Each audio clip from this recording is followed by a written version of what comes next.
કયા ગોમના છો? આ ગોમના બળોદરના હોય તો કુંભાર છો ને? કુંભાર હવે જે આ ઈટું નીકળી છે, હા. આપણે જે આ મંદિર જે ચમત્કાર આપણે થયો, દાદાની મૂર્તિ નીકળી હોય ખોદકામ કરતા વખતે, હમ. એમાંથી સમજી લો કે હનુમાન દાદાની મૂર્તિમાં તો ઓટોમેટિક તેલ ને સિંદૂર નીકળે છે. ઈ તો તમે લાઈવ જોયું? ખરું એ તો લાઈવ જોયું ને તમે? હોય હવે તમે કુંભાર છો, તમે ઈટું બનાવી તાને કેવડી કેવડી ઈટું બનાવી તમે? અમે આજે આ જૂના કુંભાર ગંધિયાની બનાવેલી છે કુંભારની. એટલે આજુ આ લકડાનું બીબું હા અને આ કંચરી કેવડાય એટલે આ ભોંય પાડે ને પછી ઓલું પટ્ટીઓ મારે પટ્ટી મારે. હોય એટલે આ કેટલા પછી થોડેક વાર થાય લકડાનું બીબું લઈને બીજે મોડે. હા. આ એમ છે આ લકડાના બીબાની આજે આ ઈટ છે. લકડાના પીવાની? આ જો માપે મિસ્ત્રી આવું બીબું બનાવ્યું હમ અને આ લકડેથી કઈને આ બધું આમ કર્યું. હા. પછી આ ભોંય આમ પાડે હમ. પછી આ નેસલો જ ભાગ છે. હા. એટલે પછી પટ્ટી હોય ને પટ્ટી આમ મારે આ ફૂટ જેવી. સમજી ગયા. સમજ્યા છે?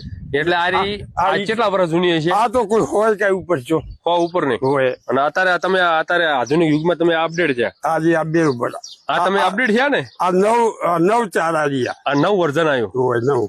આ તમારું જૂનું વર્ઝન. આ જૂનું હવે આપણે જે મૂર્તિ નીકળી, હોય. હા મૂર્તિ તો જૂની છે. જૂની જેવી રીતે આપણે સમજી લો કે અત્યારે જે મંદિર બનાવવા છે, હોય હોય એમાં આપણે આરી ઈટું કરો. આજે અને 22 વર્ષ હોય. પછી 22 વર્ષ પછી આપણે જે છોકરાનો છોકરો કહે છે હા કે પેલા આર્યું ચાલતું. આજુ ચાલતું હવે આ 200 વર્ષ ઓના પછી પણ મંદિરો તો હશે ને? હશે આ મંદિર હશે તો જ નીકળ્યું ને. હા